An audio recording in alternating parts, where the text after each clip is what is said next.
Assalamualaikum semuanya. Kali ini Sinta Diary akan membawakan sebuah kisah yang berjudul Kota Iblis Xinjiang, season ke-6, Pengorbanan Terhebat, bagian terakhir. Cerita ini ditulis oleh Sinta Diary pastinya. Sebelum cerita dimulai, jangan lupa subscribe dan nyalakan tombol notifikasinya agar tidak ketinggalan cerita terbaru dari Sinta Diary.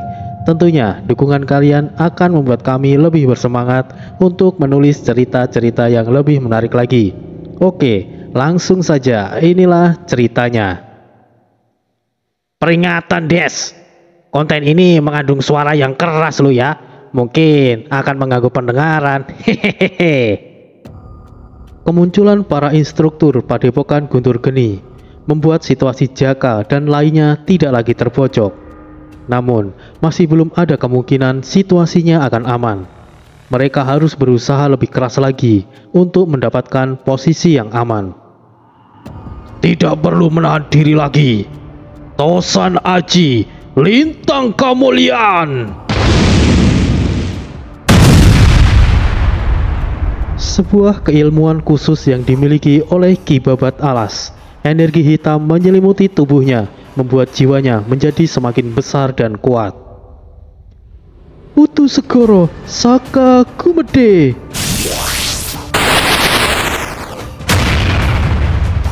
Ki Setia Alam yang terlihat lemah dan konyol, ternyata menyimpan keahlian yang hebat.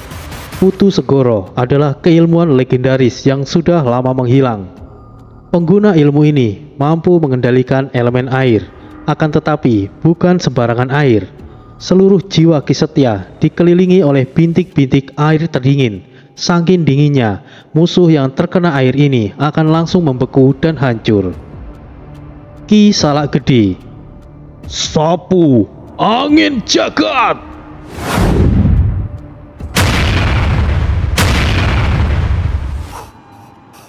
Ki Jagat Segoro, Ajian Lebur Saketi.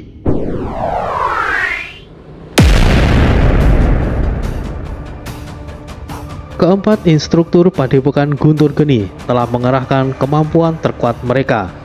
Semua keilmuan yang mereka tunjukkan adalah keilmuan langka yang jarang manusia bisa menguasainya. Namun, di antara mereka yang paling misterius adalah Ki Joyo Winoto, sosok kepercayaan Ki Sabto dan murid pertamanya. Kemampuannya jelas di atas Jaka dari segi apapun, dan konon dia jugalah yang mewarisi sebagian besar kemampuan Ki Sabto. Para senior, ucap Jaka. Aku tidak menyalahkanmu Jaka, karena kau adalah anak beliau.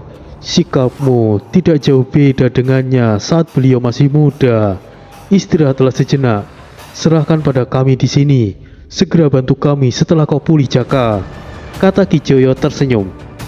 Baik senior, tahan mereka sebentar. Tunggu aku pulihkan energiku, akan aku hajar mereka semua nanti. Semangat Jaka kembali naik. Segera pulihkan kondisimu Jaka. Welas asih, welas hatiku. Asma, ginting angin.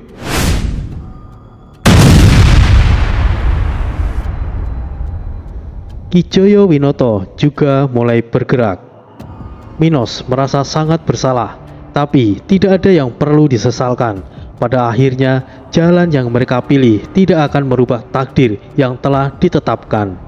Namun, kadang kematian jauh lebih baik dari hidup dengan penuh rintangan dan cobaan. Dengarkan aku semuanya, jangan bertindak sendiri-sendiri. Mari, kita hancurkan para iblis itu. Serang!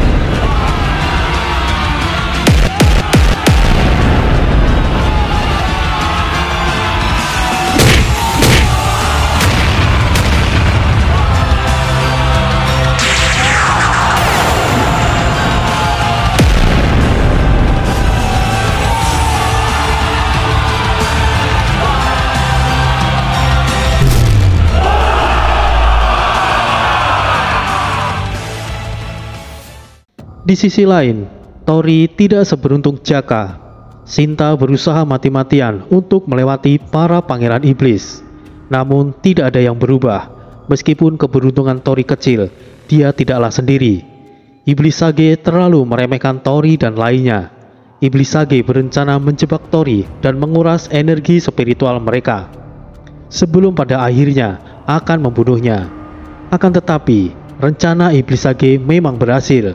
Bon, Desta, Aditya dan Dewi Maut telah mencapai batasnya dan hampir menguras energi spiritual mereka. Namun sayangnya, Iblis Sage tidak mengetahui kemampuan istimewa Tori.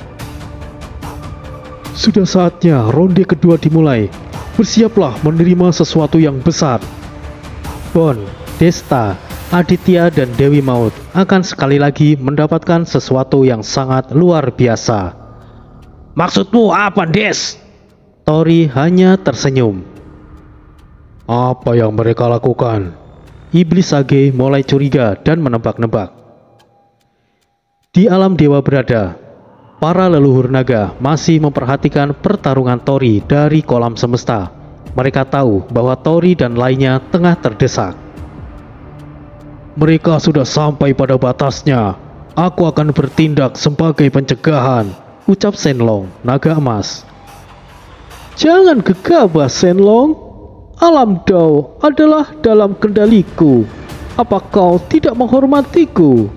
Balas Longwan, naga biru. Kita tidak seharusnya ikut campur. Masalah di alam Dao bukan urusan kita. Memang kita akan bertindak, tapi tidak dalam waktu dekat ini. Jika kita tiba-tiba bergerak, alam iblis langit pasti akan menunjukkan taringnya. Jangan mengambil keputusan sepihak, Shenlong, sahut Hyulong, naga hitam. Ini bukan lagi perkara tentang alam Dao lagi. Pecahan jiwaku berada pada manusia itu. Jika jatuh ke tangan para iblis, apa kau bisa menanggung konsekuensinya, Hyulong? Balas Shenlong. Kau sendiri yang telah bertindak bodoh, Shenlong. Kau memisahkan jiwamu dan menyebarkan di seluruh semesta. Mungkin hal itu memang efektif untuk memilih pewaris karena kau bisa memilihnya sendiri. Tapi itu memiliki resikonya sendiri. Dan itu telah terjadi saat ini. Aku ingin bertanya, lebih penting mana, alam naga atau pecahan jiwamu yang kecil itu? Kata Hyulong. Cukup. Tidak perlu diperdebatkan. Kita memang tidak bisa bertindak gegabah, tapi juga tidak bisa mengabaikan masalah Shenlong. Bagaimana menurutmu, Huanglong? Tanya Yinlong, naga kuning. Tidak perlu bingung. Manusia itu adalah yang terpilih oleh pecahan jiwa Shenlong. Dengan kata lain, cukup percaya dengannya. Kau seharusnya percaya dengan keputusanmu sendiri, Shenlong. Seandainya situasi sudah di luar kendali dan tidak lagi memiliki harapan, kita perintahkan saja para naga yang memiliki hubungan dengannya. Selain tidak akan mempengaruhi wewenang kita, para naga tersebut juga memiliki haknya untuk menolong. Setidaknya ada 10 naga keturunan kita yang memiliki sedikit hubungan dengan manusia itu, bukan? Hal semacam ini kita sama sekali tidak perlu bertindak. Jelas Huanglong, naga ungu. Kau ada benarnya, Huanglong. Untuk jaga-jaga, aku akan perintahkan para naga Nusantara untuk bersiap, ucap Shenlong. Tidak perlu buru-buru. Kita lihat saja. Bukankah manusia itu masih belum mengeluarkan potensi penuh mereka? Sahut Tianlong, naga putih. Tidak ada yang bisa menolak permintaan Tianlong. Meskipun Tianlong bukanlah leluhur naga terkuat, tapi dia adalah kaisar naga. Bahkan naga terkuat Hyulong tidak bisa membantah perkataannya. Tianlong diakui sebagai titisan langit, naga suci yang paling disegani dan dihormati. Di kolam semesta, mereka tetap tenang dan melihat pertunjukannya. Niat Tingsun Aciku Komarageni. Serangan Desta tidak ada yang sia-sia. Namun sebanyak apapun Desta membantai para iblis, hal itu seperti tidak mempengaruhi jumlahnya. Mereka terus berdatangan tanpa henti. Serangan terkuat Desta seharusnya bisa menghancurkan sebuah pasukan besar. Tetapi lawannya kali ini bukan prajurit biasa. Satu di antara mereka setara dengan Jenderal Iblis sejati. Serangan terkuat Desta hanya bisa membunuh kurang dari 10 prajurit iblis. Des, kita hanya buang-buang energi spiritual. Sepertinya mereka sengaja menguras energi kita. Aku takut mereka akan menyerang secara besar-besaran saat kita kelelahan, Des, ucap Desta. Ya, aku bahkan hanya bisa melakukan serangan sekali saja. Dewi Maut juga sepertinya hampir mencapai batasnya, saut Aditya. Jahanam. Pulihkan energi spiritual kalian. Aku masih bisa bertahan lebih lama. Bon! Teriak Tori. Tidak ada yang salah dengan sebutan pertahanan absolut yang dimiliki oleh Bon. Tapi hal itu tidak berlaku jika Bon menciptakan sebuah pelindung yang luas. Meskipun pertahanannya tetap sulit untuk ditembus, tetapi jika menyerangnya jauh lebih kuat dari Bon, dia tetap tidak akan bisa bertahan. Jahanam.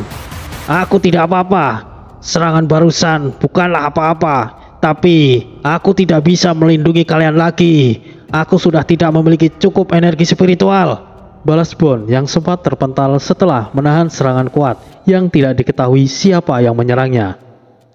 Apa yang harus kita lakukan sekarang? Kata Aditya. Semuanya terdiam karena mereka tidak tahu harus berbuat apa supaya bisa lolos dari kepungan. Aku rasa di pihak iblis ada sosok yang cerdas. Sepertinya dia sengaja menjebak kita untuk menguras energi spiritual kita. Dan sepertinya mereka tidak berniat untuk membunuh, tapi tertangkap oleh mereka jauh lebih buruk dari kematian. Jika dia ingin tahu seberapa lama kita bertahan, maka mari kita lihat siapa yang bertahan lebih lama, ucap Tori. Bicara apa Kondes? Aku tahu kau masih belum kelelahan, Des, tapi kami sudah kepayahan, balas Desta. Apakah kau lupa saat kita melawan Raden Ronggo, Dul? Maksudmu, Des? Desta melupakan sesuatu yang penting. Mungkin dia tidak ingat karena dia saat itu dalam kondisi terluka parah. Sudah saatnya ronde kedua dimulai. Bersiaplah menerima sesuatu yang besar. Dan mulailah mengamuk.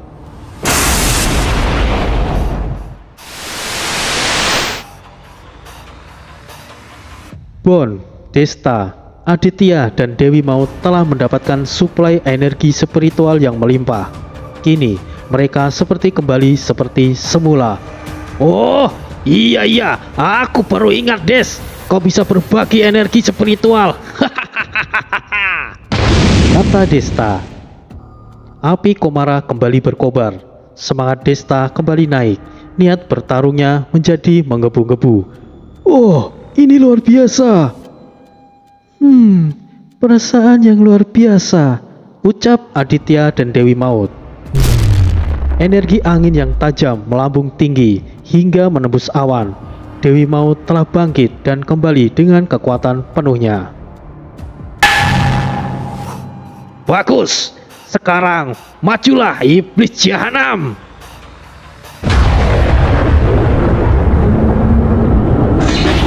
Tori kemudian berubah, bertransformasi menjadi perwujudan naga emas. Bon, tidak perlu melindungi kami. Ini hanya akan melemahkanmu. Kita serang dari 4 sudut. Tidak perlu menahan diri kalian. Tidak perlu khawatir kalian kehabisan energi spiritual.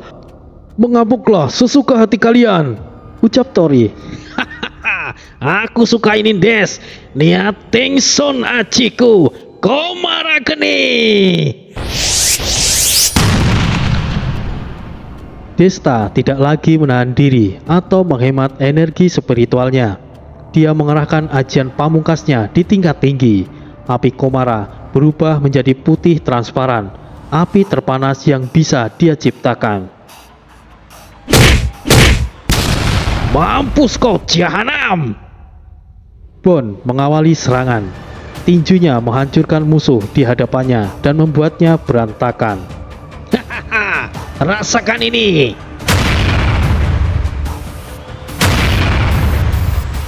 Desta seperti kesetanan, dia menikmati pembantaian tanpa peduli siapa lawannya.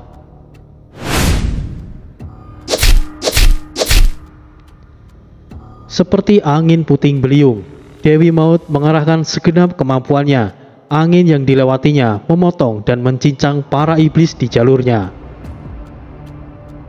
Ajian Banyu Segoro, Ajian Tinju Brajamusti. Aditya mengkombinasikan dua ajian menjadi satu. Gelombang air yang besar membentuk sebuah genggaman tangan yang besar dan menghantamkan para iblis, membuat mereka membeku dan langsung hancur menjadi serpihan kecil. Semuanya, jangan menahan diri, habisi para iblis itu. Hehehe, ayo kita hajar mereka, Des. Jahanam, mampus kalian. Serangan dari 4 sudut membuat formasi pasukan iblis kesulitan untuk mempertahankan pondasinya. Sebelum sempat formasinya pulih, serangan susulan kembali menghantam mereka. Kekuatan penuh mereka menimbulkan gesekan elemen yang berbeda. Tindakan mereka melancarkan energi kuat sehingga melambung menembus langit, yang bisa terlihat jelas di kota Telarang. Ki Damang terkejut dan mengenali salah satu energi tersebut. Ayah! Ya, kita tahu mereka ada di sana. Segera turunkan perintah, ucap Ki Damang. Seluruh prajurit Saranjana mulai bergerak. Oh, yang mulia, energi itu. Aku tahu, cucumu ada di sana, Ki Sastro. Raden Ronggo, cukup main-mainnya. Segera selesaikan mereka, perintah Raja Merapi.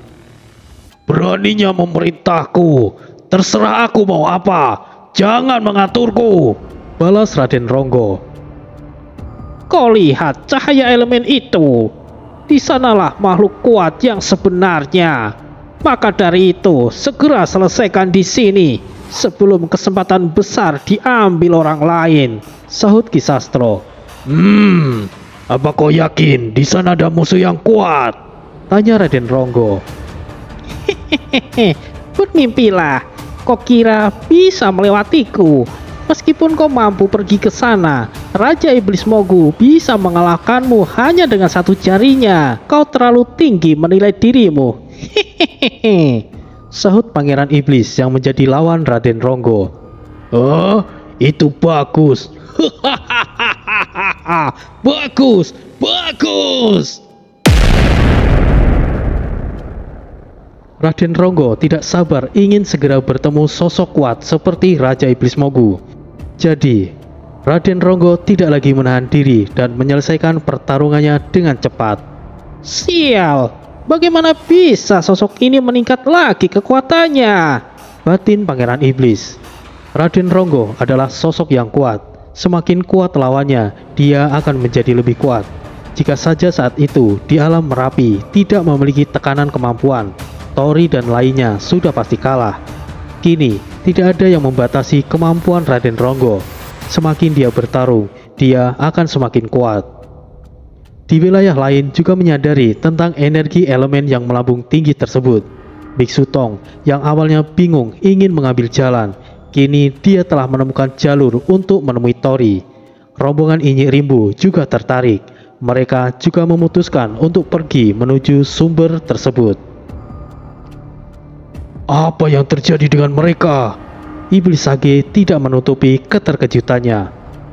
Pangeran, jangan meremehkan sosok naga itu. Aku pernah menghadapinya 1 lawan 1. Aku hampir kalah saat itu. Aku tidak bermaksud menilai tinggi diriku, tapi ada yang aneh dengan energi spiritualnya, seperti tidak ada habisnya. Kau termasuk salah satu jenderal iblis sejati dengan peringkat tinggi. Jika dia mampu menyudutkanmu, sudah jelas prajurit iblis seperti mereka bukanlah tandingannya. Aku mungkin salah perhitungan, Tetapi rencanaku tetap berjalan dengan baik. Balas iblis Sage. Ini terlalu lama. Aku tidak suka menunggu, sahut Ratu Iblis. Maaf yang mulia Ratu, segera akan saya bereskan secepatnya, balas iblis Sage. Di alam naga. Wah, kekhawatiranku sia-sia, ucap Shenlong. Lumayan, dia sekarang adalah bagian dari kita. Setelah semuanya selesai, undang dia kemari, ucap Tianlong. Terima kasih atas kepedulian Anda, Kaisar Naga, balas Shenlong. Seharusnya dari awal kau percaya Shenlong. Dia mampu berubah menjadi naga emas sudah pasti karena dia memiliki kapasitas tersebut. Sepertinya manusia itu memang memiliki wadah spiritual yang besar, sahut Jinlong. Menurutku itu kurang tepat, Jinlong. Wadah spiritual adalah tempat untuk menampung energi spiritual. Dengan kata lain, memiliki batasnya, mau sebesar apa itu wadah spiritual. Apalagi dia hanyalah seorang manusia. Sebesar apapun wadah spiritualnya, tidak akan lebih besar dari kotoran kuku kita. Jadi menurutku, manusia itu justru tidak memiliki wadah spiritual, akan tetapi memiliki sumber spiritual yang tidak ada habisnya, jelas Huang Long. Itu masuk akal, kau benar Huang Long, Jinlong meyakinkan. Memang dari awal tidak ada yang tahu tentang kemampuan istimewa Tori ini. Dari kecil, Tori selalu menjadi target oleh makhluk-makhluk gaib tanpa alasan. Itu karena energi spiritualnya yang terus-menerus mengalir keluar tanpa henti. Penyebabnya bukanlah karena Tori memiliki energi spiritual yang besar, itu karena Tori tidak memiliki wadah spiritual. Lalu, bagaimana mungkin Tori bisa menjadi seorang ahli spiritual tanpa memiliki wadah spiritual? Ya, karena Tori tidak membutuhkan wadah spiritual untuk menampung energi tersebut. Karena dia memiliki sumber spiritual yang mengalir deras seperti air mata yang tidak pernah bisa kering. Pecahan jiwa Shenlong menyerap energi spiritual dalam jumlah besar. Dengan adanya jiwa Shenlong yang menyatu dengan jiwa Tori, tidak ada lagi energi spiritual yang terbuang sia-sia. Meskipun jiwa naga membutuhkan banyak energi spiritual, hal itu tidak menjadi masalah bagi Tori. Justru dengan adanya jiwa Shenlong, Tori malah terbantu karena itu. Tori telah melepaskan kemampuan spesialnya yang membuat rekan-rekannya mendapatkan suplai energi spiritual terus-menerus. Desta yang memiliki wadah spiritual yang besar tidak perlu khawatir lagi akan kekeringan energi spiritual. Meskipun dia memiliki wadah spiritual yang besar, pada dasarnya ajian Komarageni mengkonsumsi energi spiritual dalam jumlah yang besar. Untuk mengeluarkan potensi terkuat Komarageni dalam kondisi energi spiritualnya penuh, Desta hanya bisa melakukannya sekali. Itu pun dia tidak bisa mempertahankan terlalu lama, karena proses regenerasi jiwa umur panjangnya juga mengkonsumsi energi spiritual. Akan tetapi, mendapatkan suplai energi spiritual tanpa batas dari Tori, Desta tidak pernah lagi mengkhawatirkan itu. Begitu juga dengan Aditya dan Dewi Maut. Sedangkan Bon sendiri tidak terlalu membutuhkan energi spiritual, karena kemampuan dia tidak bergantung dengan energi spiritual. Energi spiritual bisa juga disebut sebagai energi mana yang diperlukan untuk menciptakan sebuah ilmu sihir. Bon sendiri tidak memiliki kemampuan untuk menciptakan ilmu sihir. Pada dasarnya, Bon memang tidak memilikinya. Bon lebih mengandalkan kekuatan jiwanya, atau bisa dikatakan Bon hanya memiliki kemampuan fisik. Tetapi, energi spiritual yang diberikan Tori cukup membantunya untuk melindungi dirinya menjadi jauh lebih kuat dan sangat keras. Pertahanan absolutnya menjadi pertahanan yang super absolut yang mungkin Ratu Iblis sekalipun tidak bisa menghancurkannya. Namun, Tori yang menjadi pusat penyalur energi spiritual, dia tidak memiliki pertahanan yang cukup. Dia menjadi rentan dan mudah menjadi sasaran musuh. Qin, Jun, Pio, Ben, ambil posisi kalian. Jangan biarkan mereka berlima lolos. Fokuskan serangan kalian pada naga emas itu. Abaikan yang lainnya terlebih dahulu. Perintah Iblis Sage. Siap. Iblis Sage perintahkan keempat pangeran iblis untuk mengendalikan situasinya. Mereka langsung melesat menuju di rombongan Tori berada. Bon, Desta, Aditya, dan Dewi Maut menyebar cukup jauh. Mereka menyadari ada sosok yang melewati mereka dan tidak berusaha menghentikan serangannya. Sial, Tori dalam bahaya! Teriak Desta yang bergegas mundur menghampiri Tori. Aditya, Dewi Maut, dan Bon kaget dan kembali mundur. Sayangnya mereka tidak mungkin bisa mengejar sosok yang menyelinap di antara mereka. Sangat cepat dan sudah berada di dekat Tori. Dari 4 sisi, Tori diserang para pangeran iblis. Des, awas!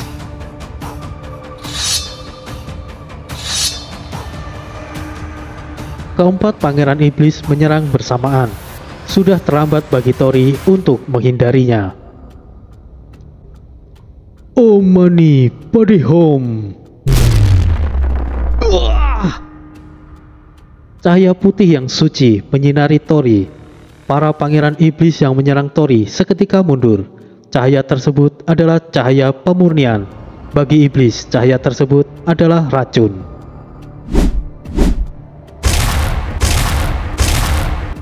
Muncul 5 sosok misterius tiba dan langsung mengitari Tori untuk melindunginya.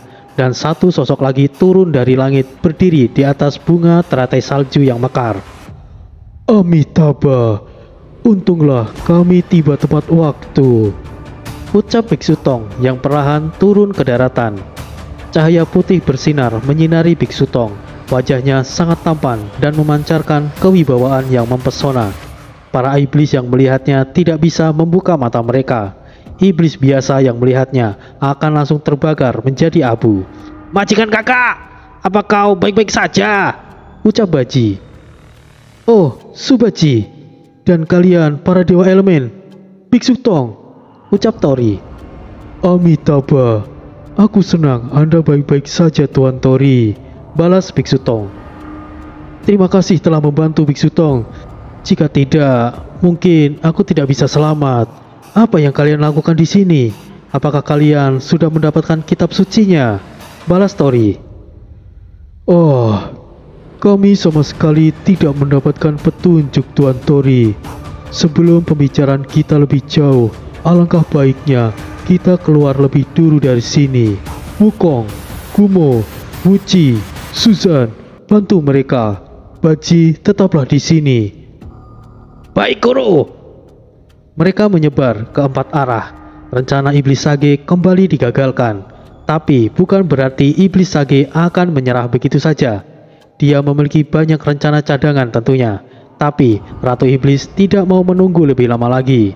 Jadi Iblis Sage turun tangan sendiri.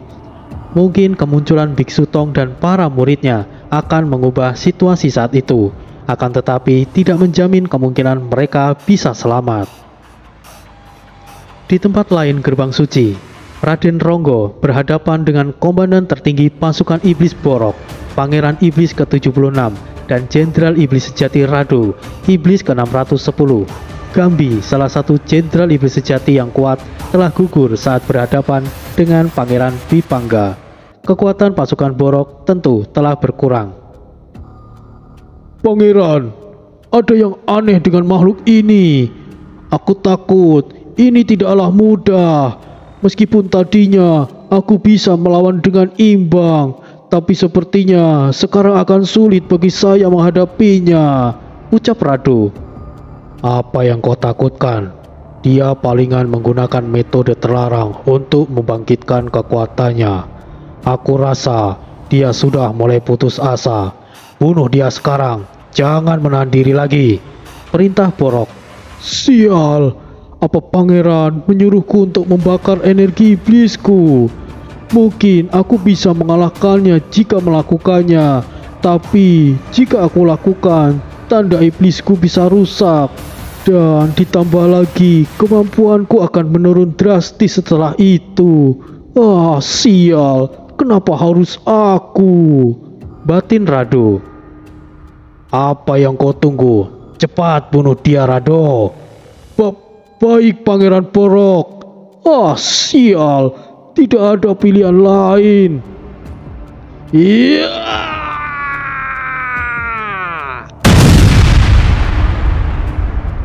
Rado membakar energi iblisnya untuk mendapatkan kemampuan yang lebih kuat. Rado tidak mengulur waktu lagi dan langsung menerjang Raden Ronggo. Ternyata kau memiliki trik sehebat ini. Baiklah, temani aku bersenang-senang lagi, ucap Raden Ronggo.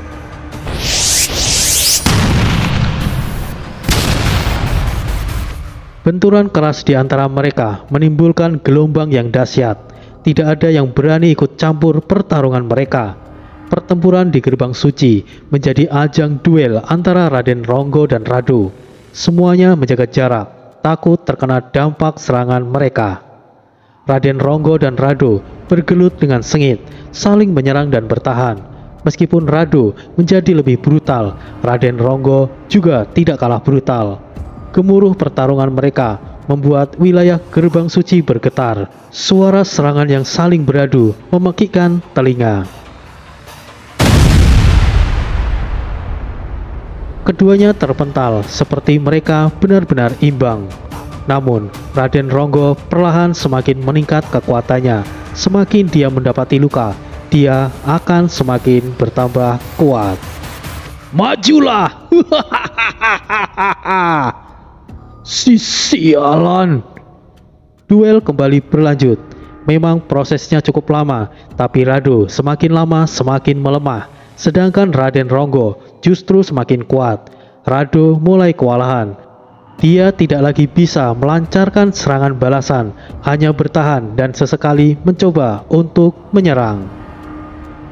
Borok yang dari awal memperhatikan pertarungan mereka menjadi was-was dan marah karena Rado tidak kunjung bisa mengalahkan Raden Ronggo. Dasar tidak berguna, ucap Borok.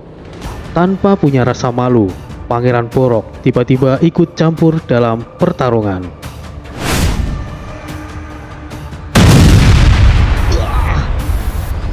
Raden Ronggo langsung terpelanting karena serangan dadakan Borok. Dasar hina, beraninya ikut campur. Alah, iblis semuanya sama saja, tidak punya urat malu. Raden Ronggo, kau pasti bisa. Ayo Raden Ronggo, kami mendukungmu. Para prajurit Dao memberikan semangat kepada Raden Ronggo. Oh, kau sudah tidak sabar ya? Baiklah, kalian berdua bisa. Rado diam-diam menyelinap di belakang Raden Ronggo dan berhasil melancarkan serangannya. Raden Ronggo tidak sempat menyelesaikan ucapannya.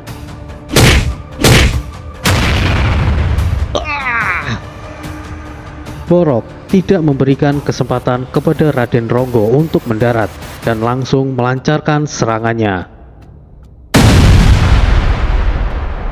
Raden Ronggo jelas terluka cukup serius. Hahaha, kalian berdua bangsat, majulah! Raden Ronggo masih belum kalah. Dia kembali berdiri dan menantang. Raden Ronggo seharusnya tahu dengan kondisinya saat itu. Tapi Raden Ronggo tidak menunjukkan kelemahannya dan bersikap tetap tangguh. Namun instingnya sudah melemah. Dia tidak menyadari bahwa Borok sudah berada di titik butanya dan bersiap untuk memenggal kepalanya. Refleks Raden Ronggo mulai melambat dan nyawanya berada di ujung tanduk.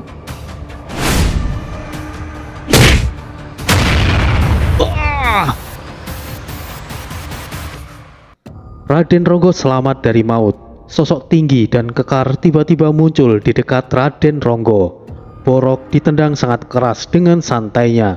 Sosok tersebut sama sekali tidak menggerakkan kedua tangannya yang melipat di dada. Kau menyedihkan Raden Ronggo. biar aku tangani sekarang, ucap Raja Merapi. Yang mulia, Anda tidak perlu bertindak. Ki Sastro kemudian menyusul. Apa yang kalian lakukan di sini? Tidak usah ikut campur, ucap Raden Ronggo. Kau masih saja arogan, Raden Ronggo. Lihatlah kondisimu, balas Raja Merapi. Tunggu dulu, apakah benar Raja Merapi yang menendang Pangeran Iblis Borok dengan mudahnya itu? Borok adalah iblis ke-76. Kekuatannya tidak begitu lemah dari Raja Iblis Mogu. Raja Merapi bahkan tidak memiliki kemampuan lebih tinggi dari Gabon dan Roka. Bagaimana bisa dia sekuat itu yang bisa dengan mudahnya menendang Borok hingga terpental jauh? Wow, dia yang mulia Raja Merapi.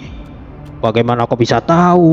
Jelas aku tahulah. Aku punya saudara di Nusantara yang menjadi orang dalam di alam Merapi.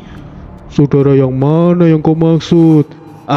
Dengarkan. Istri keempat pamanku, suami anaknya yang ketujuh, tetangga suaminya adalah keponakannya, dan istri kelimanya dari orang dalam keraton. Tentu saja aku tahu, mengingat hubungan persaudaraan kami sangat dekat, ucap para prajurit Dao.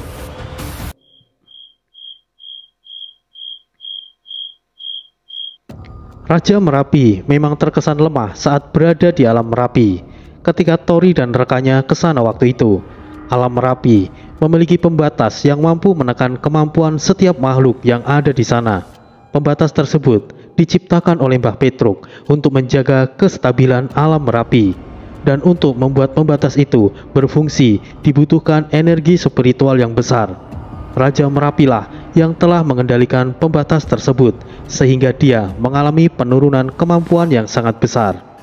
Namun, saat Raja Merapi melepaskan pembatasnya, kemampuan aslinya telah kembali. Saat itu terjadi, mungkin dua orang seperti Raden Ronggo bukanlah apa-apa di hadapan Raja Merapi. Tuan Sastro, para prajurit sudah tidak sabar ingin bertindak. Apa kita harus? Ucap Ki Klarah, penasihat Kesultanan. Tahan dulu Ki Klarah. Sebisa mungkin jangan ikut terlibat dalam perang lebih awal. Kita tidak tahu yang akan terjadi setelah ini, balas Ki Sastro. Oh, baik Tuan Sastro.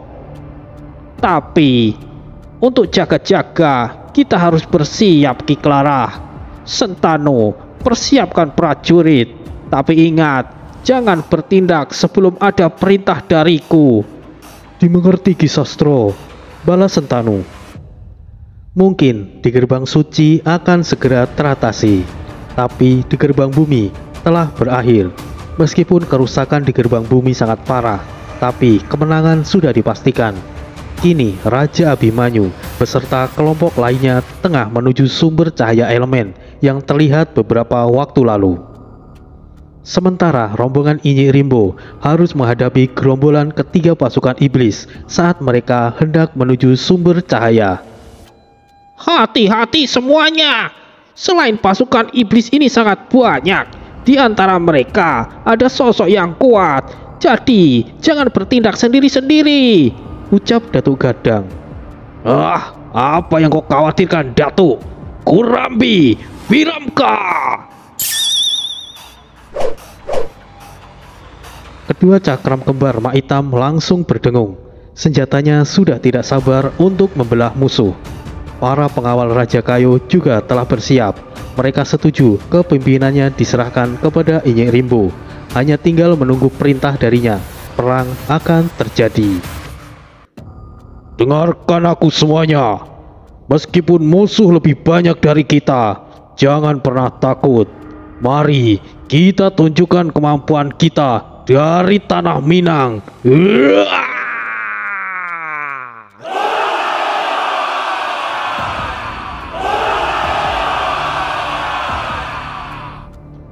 Inyi Rimbo dan pasukannya beserta keempat pengawal Raja Kayo akhirnya bertindak.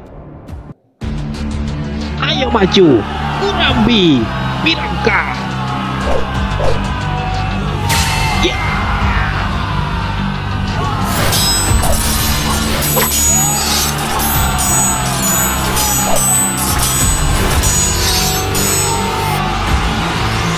Gelombang ribuan badai, ombak samudra.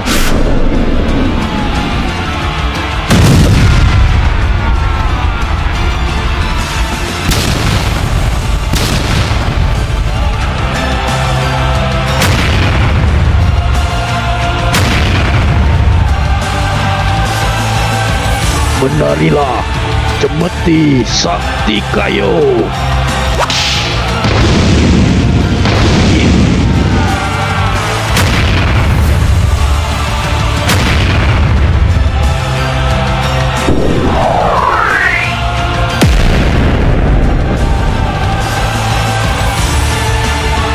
Tebasan kilat, Kurambi bungkuk.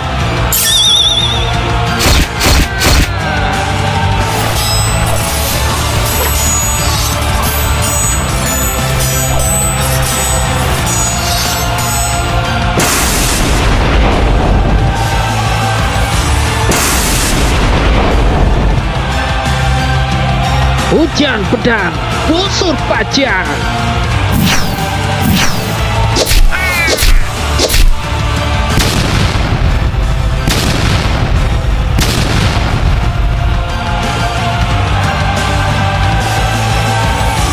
Tinju, penghancur gunung.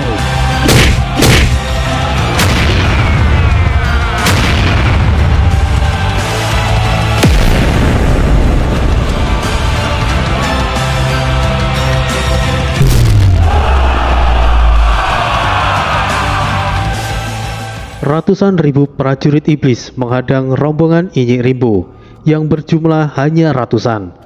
Mereka tidak ada apa-apanya dibandingkan rombongan Inyek Rimbo. Inyek Rimbo tidak gentar sama sekali. Pencipta ilmu gaib Silek Harimau ini justru memimpin rombongannya dan menyerang dari depan.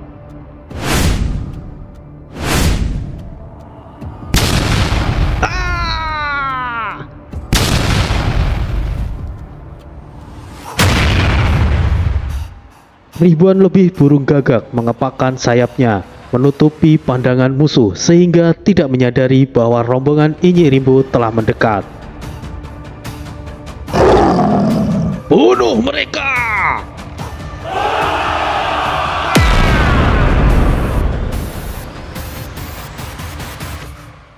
Cakaran tajam Inyek Rimbo merobek dan menghancurkan barisan depan pasukan iblis. Tidak diragukan lagi kemampuan Paduka Inyek Rimbo. Tapi jika beliau bertindak sejauh ini, dia hanya akan kehabisan energi spiritual sebelum melawan iblis yang kuat. Kenapa semuanya keras kepala, tidak menyerang sesuai strategi? Aduh, ini membuatku pusing, ucap Datu Gadang. Tuan Gadang, Paduka Inyek Rimbo tidak membutuhkan sesuatu seperti halnya strategi dalam pertempuran yang rumit. Beliau bertindak sesuai instingnya, meskipun terkesan asal-asalan, tapi beliau tidak ceroboh, balas Siga. Para pengawal Raja Kayu segera mundur setelah Inyek Rimbo melakukan serangan bersama beberapa prajuritnya. Mereka berempat mundur agar serangan mereka tidak mengenai sekutunya sendiri. Aku percaya intuisi Inyek Rimbo. Bertindak sesuai insting sebetulnya jauh lebih efektif daripada memainkan strategi. Insting bekerja sesuai situasi dan keadaan tidak bisa ditebak karena melakukannya secara mendadak tanpa persiapan terlebih dahulu, sahut Liwung. Sepertinya yang diharapkan dari Tuan Liwung. Memang pergerakan Paduka Inyek Rimbo terkesan sembarangan, tapi beliau bisa membaca situasi dalam pertarungan. Sosok ahli pemikir dan perencana hebat seperti Tuan Datuk sekalipun bisa dikalahkan, ucap Siga. Aku mengakuinya. Insting Paduka memang tidak tertandingi di luar pemahamanku. Aku percaya bergerak secara insting bisa mengalahkan musuh yang lebih banyak. Tapi tindakan Paduka saat ini berlebihan. 100 pengikutnya berani melawan 100.000 prajurit iblis. Logika macam apa itu? Mau insting atau strategi hebat, 100 melawan 100.000 itu mustahil bisa menang. Mau dilihat dari sudut manapun, sahut Datuk Gadang. Seperti yang dikatakan Datuk Gadang, Inyi Rimbo memang mendapatkan momennya di awal. Tapi semakin lama, Inyi Rimbo dan rombongannya semakin kesulitan dan terdesak. Kucing kecil, bukakan jalan sebelah kiri. Yang lain tetap ikut aku, pinta Inyi Rimbo.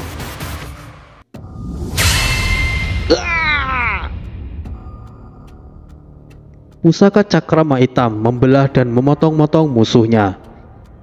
Di mana burung bangkai itu? Apa dia tidak tahu kita sedang kesulitan? Balas Ma Hitam.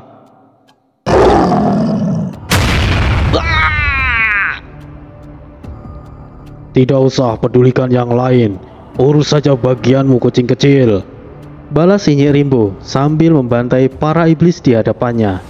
Sial, para iblis ini bukan apa-apa, tapi terus seperti ini tanpa ada habisnya, lama-lama merepotkan juga kucing belang, balas Ma Hitam.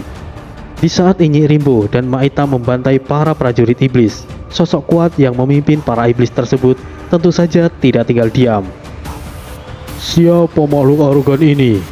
Beraninya melawan kita hanya dengan sedikit rombongan. Pangeran, meskipun mereka sedikit, rata-rata mereka cukup kuat. Akan merugikan kita jika dibiarkan, Pangeran. Kirim 10 jenderal iblis untuk menangani mereka. Jangan biarkan ada satupun yang lolos. Baik, Pangeran, segera laksanakan. Pimpinan para iblis akhirnya mengirimkan sosok yang kuat. 10 jenderal iblis sejati mendekati rombongan Inyi Rimbo dan berencana mengepungnya. Inyi Rimbo mengetahui perubahan pergerakan para iblis. Instingnya mengatakan dia dalam bahaya jika tetap berada di tempat. Kucing kecil, tarik mundur bawahanmu perlahan. Jika kita terus berada di sini, kita akan dalam masalah besar, ucap Inyi Rimbo. Terlambat, kucing belang. Mereka sudah ada di sini. Sial. Ini akan benar-benar merepotkan, balas Ma Hitam. Dari awal, Inyi Rimbo sudah menduga dia tidak mungkin bisa menang. Tapi dia yakin jika 4 pengawal pribadi Raja Kayo ikut bertindak, ada kemungkinan bisa menang. Instingnya selalu benar, ditambah lagi dengan kecerdasan Datuk Gadang, semuanya bisa dilewati dengan mudah. Para pengawal Raja Kayo memang sudah bertindak, tapi mereka mundur karena takut serangan mereka melukai para prajurit Inyi Rimbo. Kekhawatiranku ternyata terjadi. Siga, bersiaplah untuk buat jalan mundur, pinta Datuk Gadang. Tunggu sebentar, Tuan Datuk. Sepertinya memang mustahil bagi Inyi Rimbo bisa menang jika hanya dirinya yang menjadi pusat kekuatannya. Meskipun itu ada Ma Hitam sekalipun. Tapi jika kami berempat kembali bertindak, mungkin bisa meratakan para iblis itu. Liwung, Engon, Pangjer, ayo kita bertindak kembali, ucap Maung. Tuan Datuk, kami butuh rencana Anda, kata Liwung. Kalian sama gilanya. Lakukan saja apa yang kalian mau. Aku ingin melihat situasinya, balas Datuk Gadang. Enggon. Ya, aku mengerti.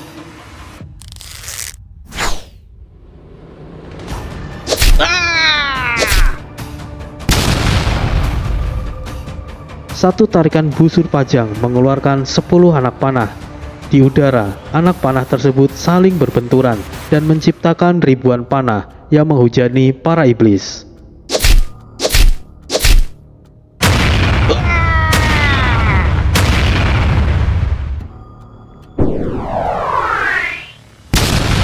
Dengan begitu, rombongan Inyi Rimbo bisa memiliki kesempatan untuk bertindak selanjutnya. Bagus. Mereka akhirnya bergerak. Tidak usah pedulikan jalan mundur. Kita terobos maju, perintah Inyi Rimbo.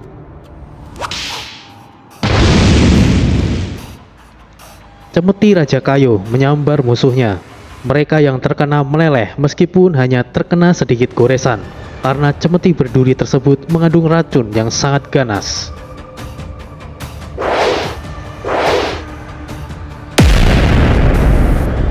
Tombak samudra menghancurkan musuh dalam jangkauannya. Di luar jangkauan tombak samudra, mereka membeku sementara. Arogan, kalian kira bisa bertindak seenaknya? Selama aku di sini, kalian tidak bisa.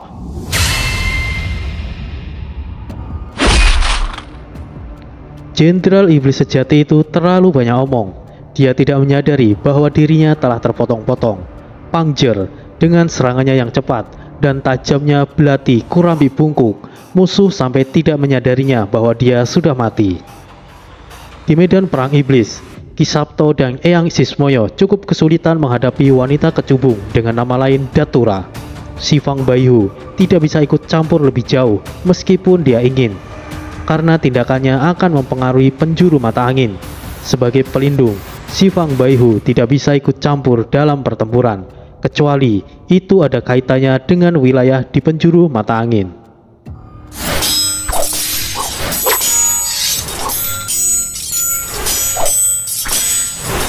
Asura berhadapan dengan Datura seorang diri. Meskipun sebelumnya dia kesulitan melawannya saat disarang Ratu Iblis, tapi di luar sarang Ratu, Asura bisa mengeluarkan seluruh kemampuannya. Asira, Bora, perhatikan ini. Pelajaran yang lebih baik adalah pertarungan secara langsung. Kalian berdua memiliki kemampuan elemen kegelapan, jadi aku rasa ilmu ini cocok untuk kalian. Ini adalah perubahan bentuk. Energi spiritual elemen kegelapan menjadi benda padat. Energi spiritual bersifat lembut seperti air dan lebih sering digunakan sebagai sarana untuk menciptakan serangan yang berbentuk dari suatu keilmuan tertentu, dan juga banyak digunakan sebagai atribut sesuatu benda pusaka. Tapi yang kalian lihat saat ini bukanlah sesuatu yang rumit, yang mana kalian harus memiliki keilmuan tertentu atau pusaka yang tepat untuk mendukungnya. Perhatikan baik-baik. Asura masih melawan Datura sambil menjelaskan kepada Sira dan Bora.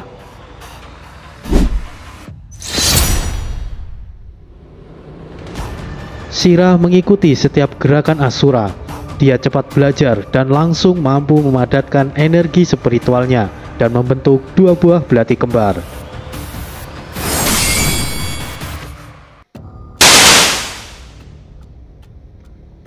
Sira langsung mencobanya dan menyerang Datura. Kedua belatinya langsung hancur. Jangan buru-buru Asira. Meskipun kau cepat memahaminya, tapi kemampuan ini butuh proses pengendalian yang tepat. Kau masih belum bisa menstabilkannya dengan benar. Jadi... Tiba-tiba Datura mundur selangkah saat bola energi menghantam dirinya. Aku berhasil juga. Hehehe. Bora, menyingkirlah. Datura menyerang Bora dan terbelah menjadi dua bagian. Sayangnya, Bora sangat sulit untuk dibunuh. Serangan Datura dipindahkan ke tempat lain karena tubuh Bora sendiri adalah ruang hampa. Hehehe, selesai. Sial, kau memiliki kemampuan yang merepotkan, Bora, ucap Asura. Hehehe, Master, sekarang Datura telah terjebak ke dalam ruang waktuku. Dia akan menua lebih cepat, tapi tidak akan mempengaruhi kita. 1 detik dia berada di sini, dia akan kehilangan 10 tahun umurnya, Master, jelas Bora. Aku tidak menyangka kemampuan ruangmu bisa digunakan seperti ini. Dengan kata lain, dia akan mati karena umur, begitu Bora? Ya, itu benar, Master.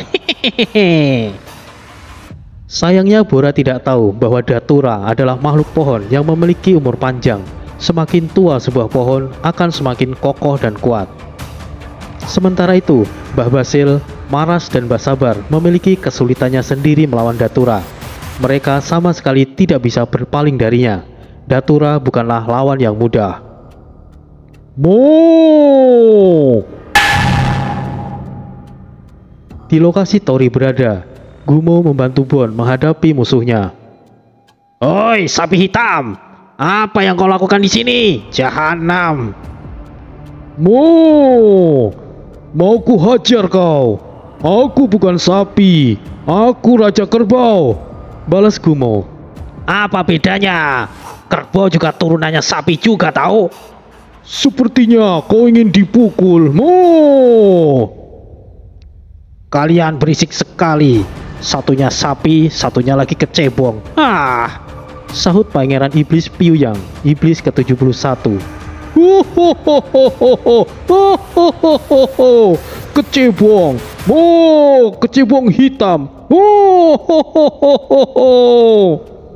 Tawa Gumo menggelegar. Jahanam, mentang-mentang aku pendek, kau kata aku ini kecebong. Mati kau jahanam.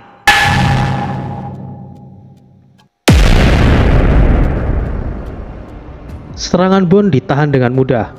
Kedua lengan Piuyang memiliki sisik yang kuat dan keras. Apa cuma segini yang kau bisa? Ayo, tunjukkan kemampuan terkuatmu, tantang Piuyang. Jahanam, kau meremehkan aku. Rasakan ini.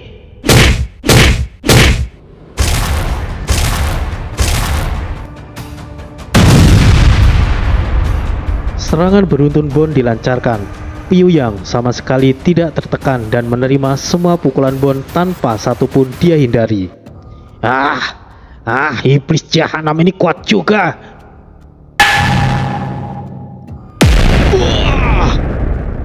Piuyang terpental saat menerima pukulan berat dari Gumo. Tinjumu masih kurang berbobot. Perhatikan pijakanmu. Semua yang ada di tanah adalah kekuatan. Bukan perkara seberapa sering kau melakukan serangan. Keras saja tidak cukup. Kau harus memiliki bobot yang tepat untuk menghasilkan daya hancur yang hebat. Tanah yang dipijak Gumo retak. Ia semakin besar hingga tempat di sekelilingnya mulai remuk. Dengan tubuh besarnya, Gumo masih sangat lincah. Dia menerjang Piuyang dengan tiba-tiba, sehingga membuatnya tidak sempat untuk menghindari serangan Gumo.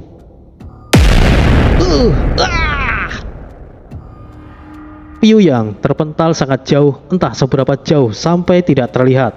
Meskipun dia tidak mati dengan pukulan tersebut, setidaknya tidak mengganggu untuk saat ini. Sosok iblis datang menghampiri Tori dengan sangat halus dan hampir tanpa bersuara. Tori kaget kedatangan sosok iblis yang tiba-tiba tersebut. Dia tidak merasakan kehadirannya sama sekali.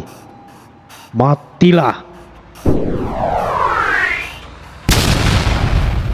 Hanya dengan satu jarinya, kepala Tori hampir saja hancur.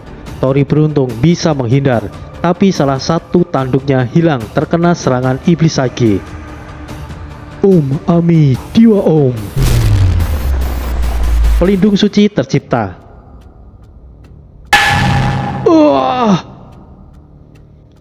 Iblis Sage mencengkram pelindung tersebut. Meskipun tangannya sempat terbakar, tapi Iblis Sage telah menghancurkan dengan mudah dan membuat Biksu Tong mengalami jiwanya terluka. Guru!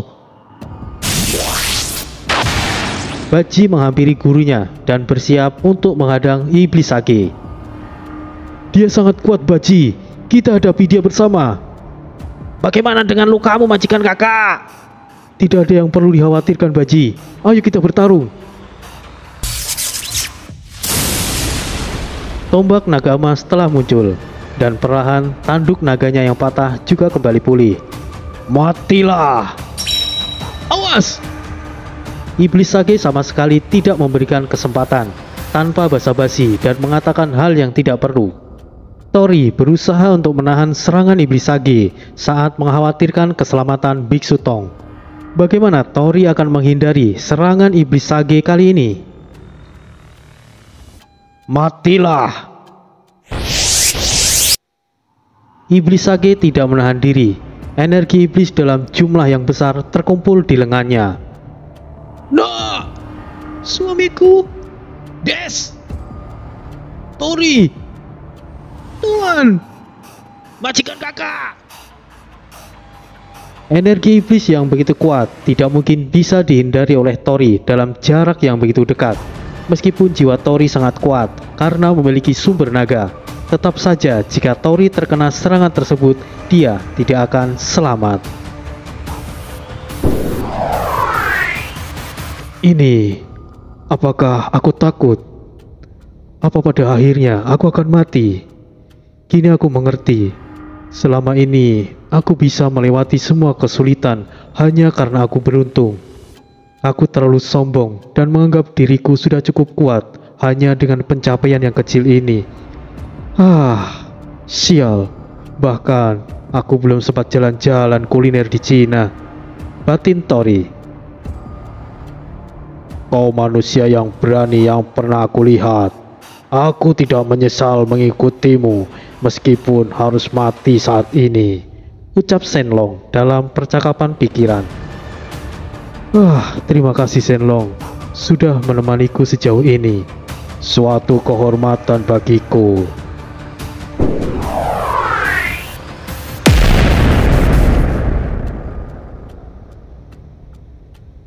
Cucuku, suamiku, Tuan Tori. Meskipun sudah terlambat untuk menolong Tori, mereka yang peduli dengannya berusaha sekuat tenaga untuk menghampiri Tori dan berharap ada keajaiban yang bisa menolongnya. Di alam naga mulai gempar. Tianlong, kaisar naga yang tidak pernah pedulikan apapun, hatinya mulai tergerak karena tertarik dengan Tori. Segera turun ke dunia bawah, bawa kemari manusia itu jika masih bisa diselamatkan, perintah Tianlong. Aku akan segera turun, balas Shenlong. Kaisar Naga, tidaklah bijak jika kita bertindak hanya seorang manusia. Meskipun dia adalah manusia yang memiliki keistimewaan lebih, tapi kita tidak bisa membahayakan alam naga. Jika kita bertindak, iblis langit tidak akan tinggal diam. Jika hal itu terjadi, konsekuensinya akan sangat besar Kaisar Naga, ucap Yinlong mencoba mencegah keputusan Tianlong. Manusia itu harus diselamatkan. Dia memiliki takdir yang mengerikan. Dia tidak boleh mati.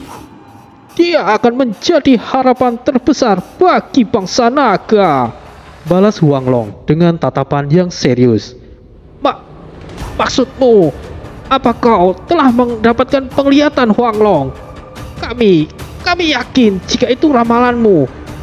Jika kau berkata seperti itu, maka manusia itu harus segera diselamatkan, balas Yinlong yang tidak bisa menutupi keterkejutannya. Kenapa kau baru bilang sekarang Huanglong? Ucap Qiulong, naga terkuat. Benar, jika kita tahu dari awal, kita akan bertindak sebelum hal ini terjadi, sahut Dilong. Aku juga tidak tahu. Tiba-tiba saja takdirnya berubah. Ribuan, bahkan jutaan makhluk spiritual menaruh kepercayaannya kepada manusia itu. Hal ini tidak pernah terjadi. Jika manusia itu mati, akan ada jutaan makhluk yang akan kehilangan kendali. Jika hal itu terjadi, bencana yang sangat besar akan terjadi. Bahkan alam naga akan mendapatkan kemarahan surga. Kenapa bisa jadi seperti ini?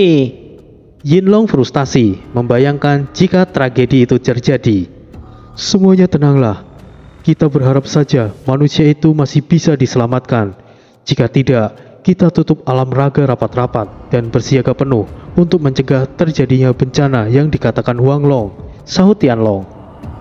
Huanglong melihat fenomena yang langka, di mana aliran takdir mengalir deras ke arah Tori. Aliran takdir tersebut adalah takdir dan harapan yang dimiliki oleh jutaan makhluk yang mempercayai Tori. Dengan memberikan aliran takdir mereka, itu sama saja mereka mempertaruhkan nyawa mereka dan memberikan kepercayaan penuh dengan takdir mereka kepada Tori. Jika Tori mati, mereka yang memberikan takdir, mereka juga akan ikut mati tanpa bisa terlahir kembali. Meskipun mereka tidak benar-benar mati, tapi jika Tori mati, mereka akan menggila dan mengikuti jejaknya. Memang bukan sesuatu masalah jika para makhluk ini mati. Akan tetapi, manusia yang membuat takdir yang begitu besar mati, hal tersebut akan membuat kemurkaan langit dan menimbulkan bencana bagi seluruh makhluk, entah itu iblis atau kehidupan lainnya yang ada di semesta. Serangan iblis Sage akhirnya berhenti. Desta, Aditya, Bon, dan Dewi Maut segera menghampiri Tori beserta para dewa elemen lainnya. Biksu Tong dan Baji tidak lepas dari luka. Meskipun tidak terkena secara langsung, mereka berdua mendapatkan luka yang cukup serius. Tori tetap berdiri, meskipun dia juga mengalami luka yang serius. Tapi, dia masih bisa selamat karena...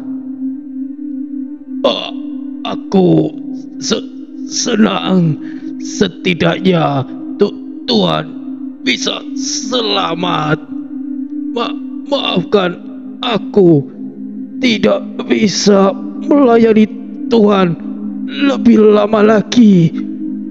Tapi aku tidak menyesal.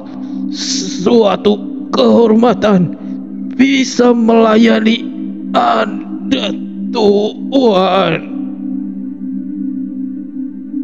Bakara!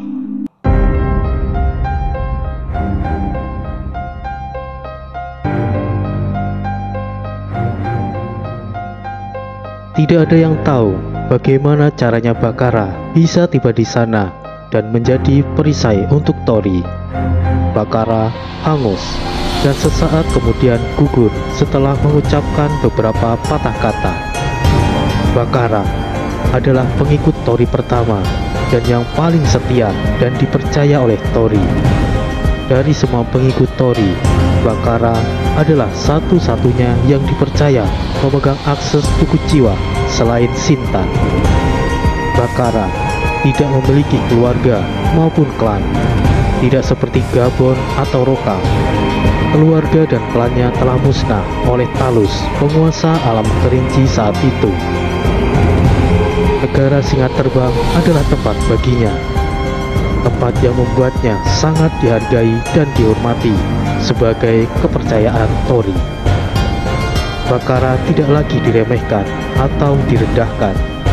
Ia menjadi makhluk yang baik dan sangat disukai oleh penghuni negara Singa Terbang.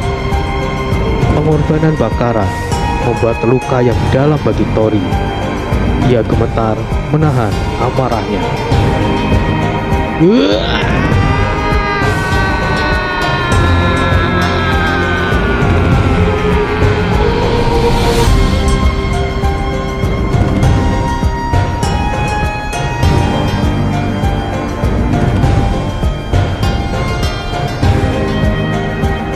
Tori berteriak kencang melihat Bakara terkapar dengan kondisi yang mengenaskan. Des, jangan ganggu dia dulu, Mas Desta, cegah Bon. Guru, adik, tidak perlu cemas Wukong. Aku baik-baik saja. Bagaimana dengan gaji? Kata Biksu Tong. Baji baik-baik saja guru. Amitabha, syukurlah. Tapi sepertinya Tuan Tori telah kehilangan sosok yang sangat berarti baginya. Amitabha. Biksu Tong berduka, kemudian merapalkan mantra untuk ketenangan Bakara. Dasar semut pengganggu. Baguslah, kalian telah berkumpul. Aku tidak perlu susah-susah untuk membasmi kalian, ucap Iblis Sage. Sekali lagi, Iblis Sage mengeluarkan energi iblis yang besar dan bersiap melakukan serangan berikutnya. Niating Sun Ajiku Komarageni.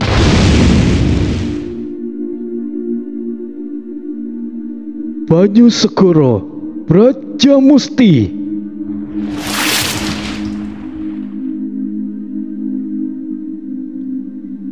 Pinjamkan kekuatanmu, Dewi Angkara. Wah, Datu Hitam Bagindo Ali. Bon akhirnya menembus batasnya.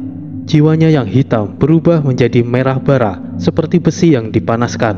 Desta, Aditya dan Dewi Maut juga mengerahkan kekuatan penuh mereka. Iya.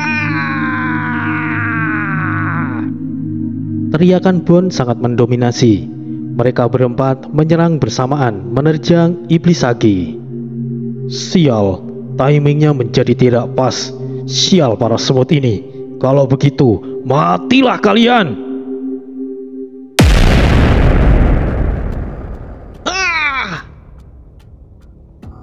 Iblis Sage melancarkan serangan. Bon yang berada di depan langsung terpental dan menjerit. Desta, Aditya dan Dewi Maut juga terpental setelah terkena ledakan energi iblis. Seketika mereka terluka parah. Bahkan Bon yang memiliki pertahanan terkuat juga tidak bisa menghindari sepenuhnya energi iblis tersebut. Semut tetaplah semut. Mau sebanyak apapun kalian, tidak akan mungkin bisa melawan gunung berapi. Jadi matilah kalian. Sekali lagi, Iblis Sage tidak memberikan kesempatan. Iblis Sage sekali lagi mengeluarkan energi iblisnya. Walaupun sebelumnya dia digagalkan oleh Desta dan lainnya, tapi kini tidak ada yang bisa mengganggunya. Desta dan lainnya terluka cukup parah. Mereka tidak bisa bertindak untuk sementara waktu. Sial, kali ini aku pasti mati. Sudah berakhir. Devi, kita akan bersama lagi, ucap Desta, Aditya dan Diva. Jahanam kau iblis! Bon yang masih memiliki sisa kekuatan sekali lagi menyerang.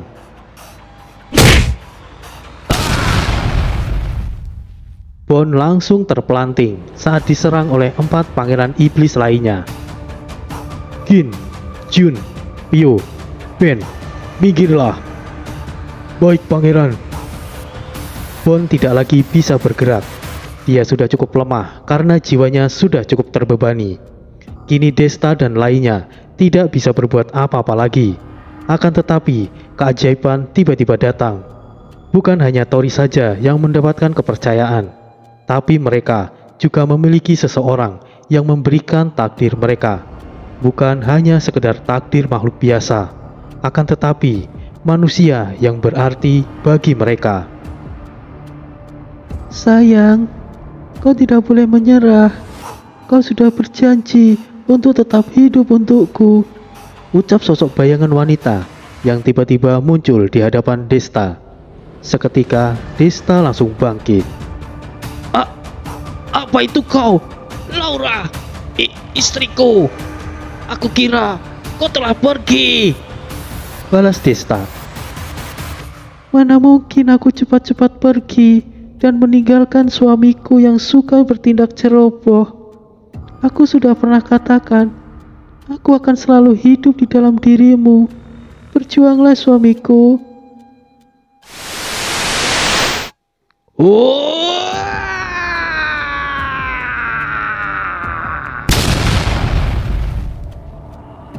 Laura mengatakan sambil memegang kedua pipi Desta dan kemudian mencium keningnya.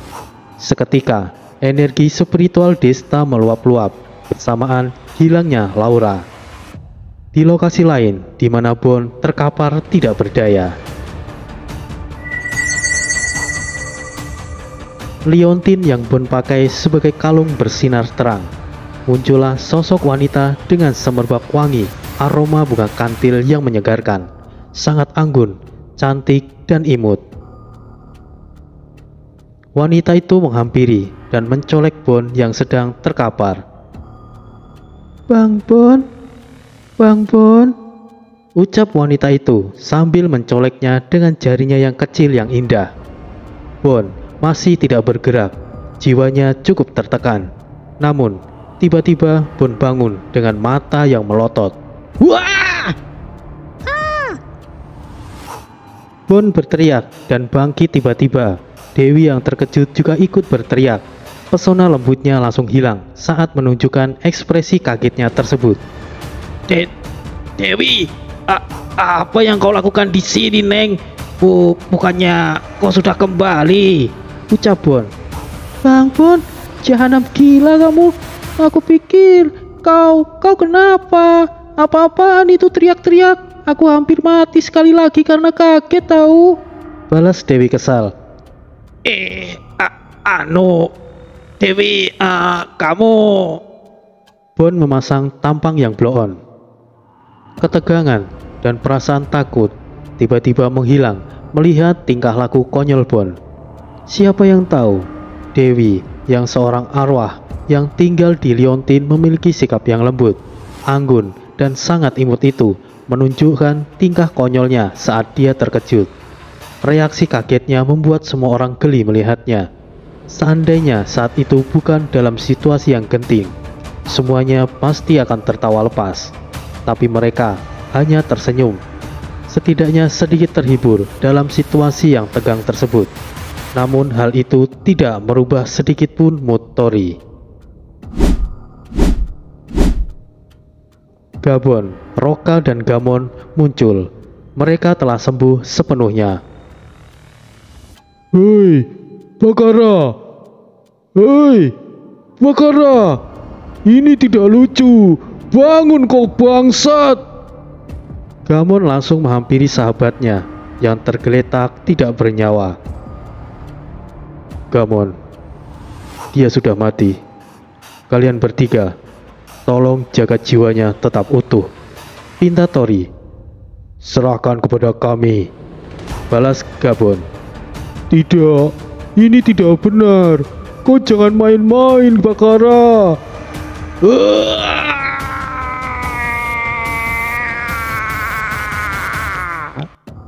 Gamon berteriak kencang. Dia tidak bisa menutupi kesedihannya kehilangan sahabat dekatnya. Iblis Sage memang kuat. Kemampuannya di luar pemahaman semua orang. Akan tetapi, membuat Tori benar-benar marah adalah kesalahan besar. Mungkin Tori memiliki kemampuan biasa-biasa saja jika dibandingkan dengan Iblis Sage. Akan tetapi, saat Tori benar-benar marah, energi spiritualnya akan mengalir sangat deras dan membuatnya sangat kuat berkali-kali lipat. Bukan karena kerasukan Shenlong atau dikendalikan olehnya, namun ini berkaitan dengan emosinya tersebut yang mengendalikannya. Dan ini adalah pertama kalinya Tori akan dikendalikan emosinya. Masalah terbesar Tori sebelumnya adalah karena takut tidak bisa kendalikan Shenlong. Sebenarnya itu kurang tepat. Saat Shenlong sepenuhnya dikendalikan dan mengakui Tori sebagai tuannya, banyak yang berpikir bahwa Tori tidak akan pernah mengamuk lagi. Tapi sayangnya itu salah besar. Yang menjadi ancaman bukanlah Shenlong, melainkan emosi sejati yang dimiliki oleh Tori. Hal ini berhubungan dengan jiwa spesialnya. Saat emosinya benar-benar tidak bisa ditahan lagi, energi spiritual akan membludak dan Tori akan menjadi sosok kejam tanpa ampun.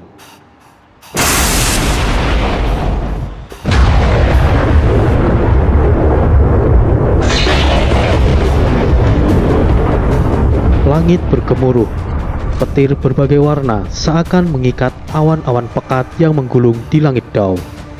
Energi keemasan menyelimuti Tori. Sesekali energi hitam kemerahan juga muncul berselingan dengan energi emas. Perlahan, perubahan naga Tori juga mengalami perubahan.